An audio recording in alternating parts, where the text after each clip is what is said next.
चला आपला next example बघायचं आहे. त्रिकोण एबीसी मध्ये AB बरोबर AC, कोण B आणि कोण C चे दुभाजक बाजू AC आणि बाजू AB यांना अनुक्रमे बिंदू D आणि बिंदू E मध्ये छेदतात. तर सिद्ध करा की रेख ED ही समांतर आहे रेख BC साठी. आता ABC हा एक त्रिकोण आहे. आधी आपण काय करूयात, त्रिकोण काढू आणि मग समजून घेऊ उदाहरण. ठीक आहे, बघा हा आहे एक त्रिकोण. याला नाव देऊयात आपण ABC.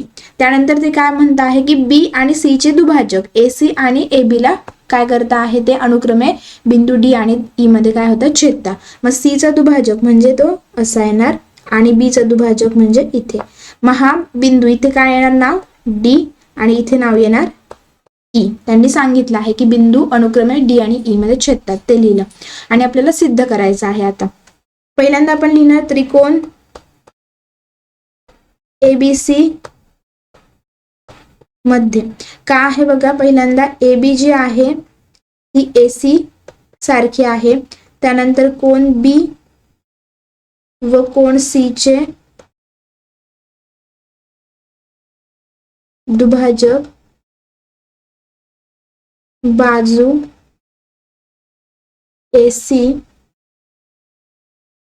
व बाजू AB ला बिंदू D व E मध्ये छेदतात. हे आपल्याला दिलेलं आहे. ठीक आहे, मग आता आपण पहिल्यांदा त्रिकोण ABC परत काय करू, गृहीत धरूया. ठीक आहे, बघा इथे आपण लिहू त्रिकोण ABC मध्ये. ABC मध्ये मी आता कोण म्हणते बघा की ABD म्हणजे हा कोण, कोण ABD हा एकरूप आहे किंवा एकसारखा आहे कोणासोबत, DBC बरोबर. ABD म्हणजे हा कोण आणि DBC म्हणजे हा कोण, ते कसे आहेत बघा, सारखे आहेत. कोण DBC. जर हे दोन्ही कोण सारखे असतील तर आपण लिहू शकतो की AD भागिले DC बरोबर AB भागिले BC. याला आपण काय म्हणू, एक. आणि हे कशाच्या सहाय्याने आपण लिहिलं, त्रिकोणाच्या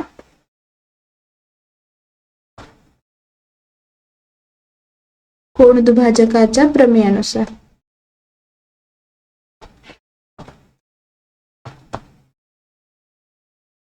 कोण दुभाजकाच्या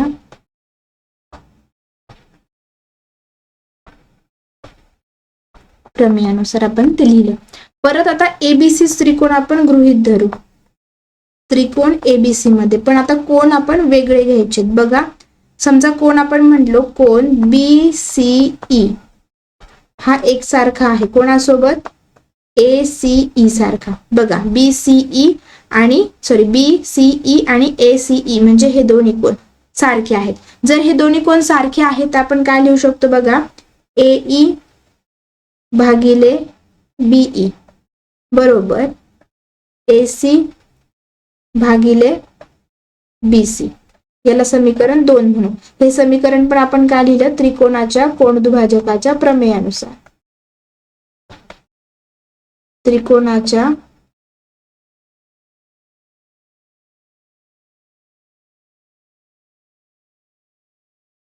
कोण दुभाजकाच्या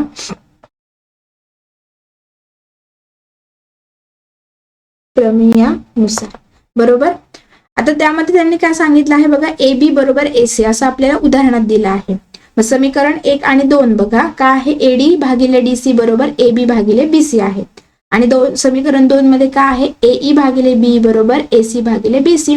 जर AB आणि AC सारखे आहेत तर आपण AB च्या ऐवजी काय लिहू शकतो, AC किंवा AC च्या ऐवजी काय लिहू शकतो, AB बरोबर. मग त्यावरून आपण समीकरण 1 आणि 2 वरून लिहू शकतो.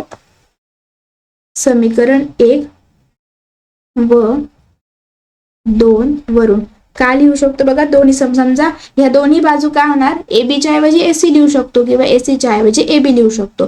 म्हणजे ही जी उजव्या बाजू आहे दोन्ही समीकरणांच्या त्या आपण सारख्या घेतल्या तर डाव्या बाजू आपण एकसमान दाखवू शकतो.